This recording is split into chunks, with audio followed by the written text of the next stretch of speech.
Lorsque j'ai su que j'étais acceptée pour la conférence, la première question qui m'est venue à l'esprit, c'était pourquoi? Pourquoi moi et pas quelqu'un parmi vous ici aujourd'hui? Peu de temps après, j'ai commencé à me poser une autre question. En effet, je me suis dit, de quoi? De quoi vais-je parler? Qu'est-ce qui, moi, m'intéresse tellement? Qu'est-ce que j'ai appris et que j'aimerais bien partager avec chacun d'entre vous ici présent aujourd'hui? Bien, en essayant de répondre à cette question, j'ai tout simplement été confrontée par une peinture en particulier, par un artiste italien qui se trouve ici derrière moi. En effet, pour la plupart, cette peinture peut paraître anodine, voire même complexe, n'est-ce pas? Pensez-y, un homme qui est comme effacé, un homme qu'on voit à peine. Je suis sûre que parmi vous, la plupart vous demandent pourquoi je vous montre ça. Eh bien, réfléchissez à cette question. Qui, dans cette salle aujourd'hui, n'ayez pas peur, allez-y, qui peut prétendre haut et fort qu'il n'a jamais, à un moment donné dans sa vie en particulier, été confronté par ce sentiment d'être comme effacé, ce sentiment d'être comme disloqué de qui il est vraiment? Allez-y, levez la main. Comme je peux le constater, et comme vous pouvez le constater également, la plupart d'entre nous, à un moment donné de notre vie, nous avons été tous confrontés à ce sentiment. Et la plupart d'entre nous vivons avec ce sentiment d'être différent. Eh bien, cette différence, en effet, moi, durant toute mon existence, on m'a toujours dit « Oh oui, Madil, il est différent. Oh, mais laisse tomber, n'essaie pas de le comprendre. Lui, il est différent. » Toute ma vie, on m'a qualifié de différent. Et c'est marrant, car lorsque je demande aux autres de me définir, il y a souvent deux descriptions que j'ai. En effet, c'est comme deux aspects, deux facettes d'un miroir qu'on me décrit. Et la plupart du temps, quand je demande de me décrire, il y a l'Adil qui est indépendant, l'Adil qui ose parler devant un public, l'Adil qui a l'air confiant. Mais pour la plupart du temps, je n'ai pas l'autre facette qui est décrite. L'Adil qui est vulnérable, l'Adil qui doute, l'Adil qui apprend, l'Adil qui ne connaît pas tout, l'Adil qui est à moitié marocain, moitié algérien et à moitié français, l'Adil qui adore la nature et le désert. Il y a cet Adil-là, cet Adil que la plupart ne connaissent pas. Eh bien, il m'a fallu aussi également du temps pour connaître cet Adil-là. Et toute mon expérience a commencé à un âge assez jeune, en effet. J'avais environ 7 ans.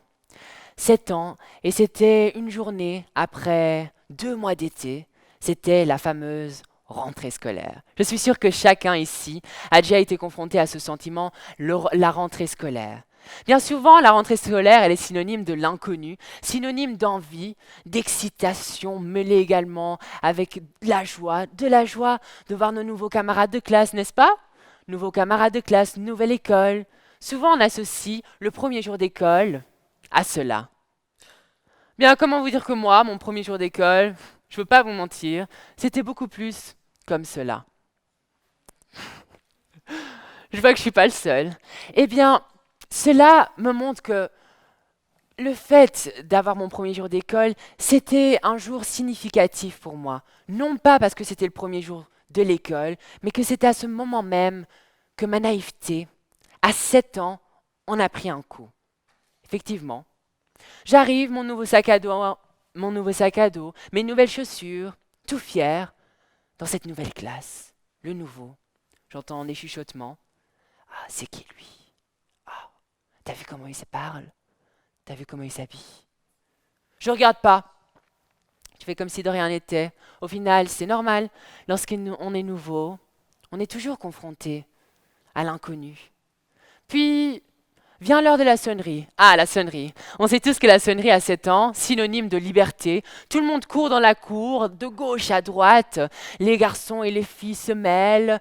Eh bien là, c'était assez marrant de voir cela, car à l'âge de 7 ans, j'ai pu constater qu'il y avait une différence assez importante. En effet, les garçons, ils allaient jouer au foot.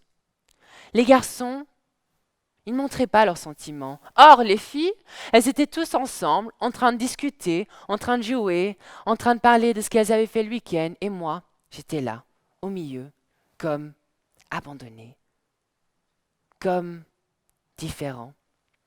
Et je me rappellerai toujours cette fille, Charlotte elle s'appelait. Elle est venue vers moi et elle m'a dit, mais t'es vraiment différent toi, dans tout ce que tu fais. Déjà, tu parles bizarrement, en plus t'es nouveau, mais pourquoi tu vas pas jouer au foot comme tout le monde? Pourquoi tu restes pas avec les garçons? T'es pas une fille, non? Que pensez-vous? Comment vous auriez réagi à l'âge de 7 ans si vous aviez entendu cela? Eh bien, normalement, inévitablement, on s'est remis en question et j'ai commencé à me remettre en question, jour après jour et jour après jour. Tout simplement, je grandissais et en pensant naïvement que les choses allaient s'améliorer, j'ai constaté que les choses s'empiraient. J'étais critiquée, on m'harcelait continuellement. J'aurais tout entendu des profs qui me négligeaient, qui me disaient que je n'arriverais nulle part, de mes élèves, mes camarades de classe qui me définissaient comme efféminée, ou encore, attention, tenez-vous bien, il y a même une fille qui a été jusqu'à dire que j'étais née une fille, mais que malheureusement ma mère, ça ne lui avait pas plu. Donc, qu'est-ce qu'elle a fait? Elle a fait une opération pour que je devienne garçon. Malheureusement, cette opération, la science, ça fonctionne pas toujours. Elle a foiré. Et donc, comme elle a foiré, ben voilà, ça m'a créé moi. C'est intelligent, non? J'ai même eu, alors là, ça, je l'ai eu toute mon existence. Ouais, mais lui, il est gay.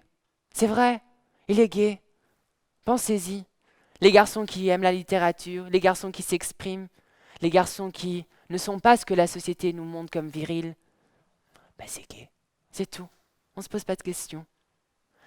Eh bien, un jour, je me rappelle, à l'âge de 7 ans, à l'âge de 16 ans plutôt, je suis rentrée à la maison triste, déprimée, et j'ai parlé avec ma mère. Ah, ma mère qui est présente ici dans cette salle et à qui je dois énormément de choses. Bien, ma mère, je lui dis, j'en ai assez. Pourquoi les gens me jugent en permanence? Pourquoi tout le temps? Pourquoi on me critique? Or, moi, j'ai rien demandé. Et c'est là qu'elle m'a répondu. Écoute, mon enfant, imagine-toi comme dans un carrefour. Tu as deux routes devant toi, deux choix. Tu as deux choix que tu peux prendre. Le premier, le plus simple, c'est de te conformer, d'être un parmi les autres. C'est de tout simplement laisser ce que les autres pensent te définir, être toi. Mais c'est pas ce choix-là que tu vas prendre. Elle a dit, tu vas relever ta tête. Et elle m'a dit, tu vas prendre le deuxième choix. Tu vas décider de prendre ta vie en main. Tu vas décider d'aller loin. Tu vas décider d'être comme le bonhomme que vous voyez là à l'écran. Le bonhomme en bleu qui n'a pas peur d'aller à contresens. Eh bien, c'est ce que j'ai fait. À l'âge de 16 ans, je me suis rendu compte que j'avais le choix, que j'avais l'opinion de laisser ce que les autres et la société voulaient que je sois me définir, ou bien me définir moi-même. Et j'ai commencé à avoir mon journal, j'ai commencé à voir ce qui me plaisait pas, et je me suis découvert moi, cette partie que j'avais oubliée, cette partie qui était moi, Adil, le vrai. Et maintenant, j'ai 19 ans. 19 ans, c'est vrai, je ne suis pas le meilleur en maths, je ne suis pas le meilleur en sport. Mais à l'âge de 19 ans, j'ai voulu m'intéresser aux autres, m'intéresser à vous, à chacun d'entre vous. Et j'ai fait des recherches. Et j'ai vu que ma situation, en effet, ma situation, elle ne touche pas que moi. Ma situation, elle touche plus de jeunes en soi. Pourquoi? Eh bien, les faits le montrent. Regardez, plus de 75% des filles et également des garçons ont une estime de soi qui est faible. Mais pourquoi? Posons-nous la question de savoir pourquoi.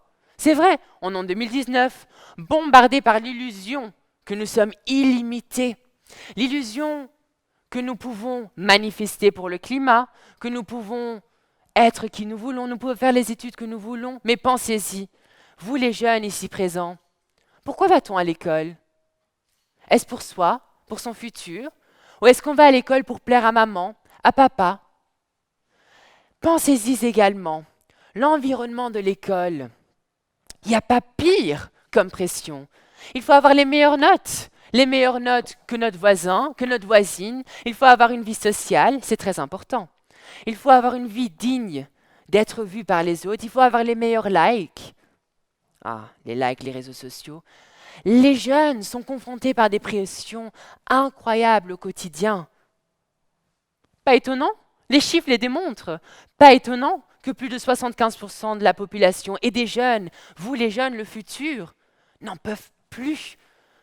Car à force d'essayer de plaire à gauche et à droite, d'essayer d'avoir la satisfaction des autres, on oublie l'essentiel, sa satisfaction à soi. Eh bien, pourquoi je vous dis cela?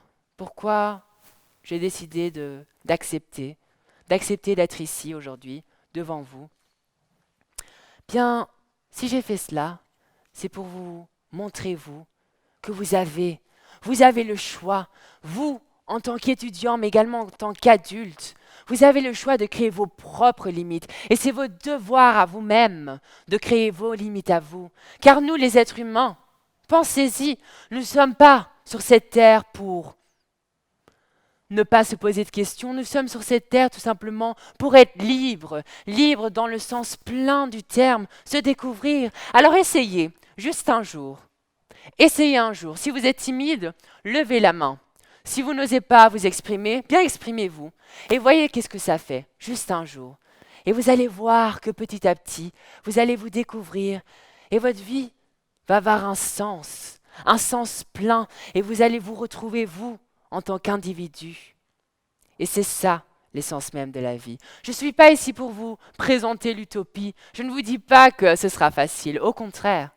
Au contraire, ce choix demande beaucoup de courage, énormément de courage.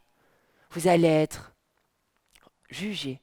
Vous allez être parfois même injustement critiqué. Vous allez être confronté. Mais pensez-y. Quel est l'impact le plus lourd? Vivre une vie, certes, qui a plu à notre entourage, mais où on s'est oublié, où on est comme la peinture que je vous ai montrée au début, comme gommé de notre être. Ou bien vivre une vie où on a eu la certitude, peut-être qu'on a eu des personnes qui nous ont abandonnés, mais au moins on a eu la certitude d'avoir été nous. Et on se rendra compte qu'à la fin de notre existence, on s'est trouvé. C'est le plus beau cadeau que vous puissiez vous faire à vous-même, pas à moi. Alors essayez, faites-le, car au final, nous sommes tous, ici présents, tous les mêmes, nous sommes tous des papillons qui rêvent de voler. Mais pour voler, il faut s'en donner la peine. Et vous êtes le maître, vous êtes les maîtres de votre existence. Alors prenez ce pouvoir entre vos mains et faites de votre vie la traduction de qui vous êtes. Faites-le, non pour moi, et créez une vie illimitée, une vie qui a du sens pour vous et pour chacun d'entre vous présents ici. Il y a également une métaphore assez plaisante qui englobe bien ce que j'ai envie de vous montrer. La plupart, dans la société actuelle, c'est comme si on avait un téléphone qui retentissait jour après jour. La sonnerie sonne, c'est vrai, il sonne, mais on ne le décroche pas. On l'ignore. Un jour passe, le deuxième passe. Eh bien moi je vous dis tout simplement de décrocher le téléphone. Écoutez cette voix en vous, juste un jour, histoire de voir ce que ça donne. Juste un jour pour vous. Et c'est là que vous vous rendrez compte que votre vie, elle est illimitée et vous créerez vos propres limites à vous.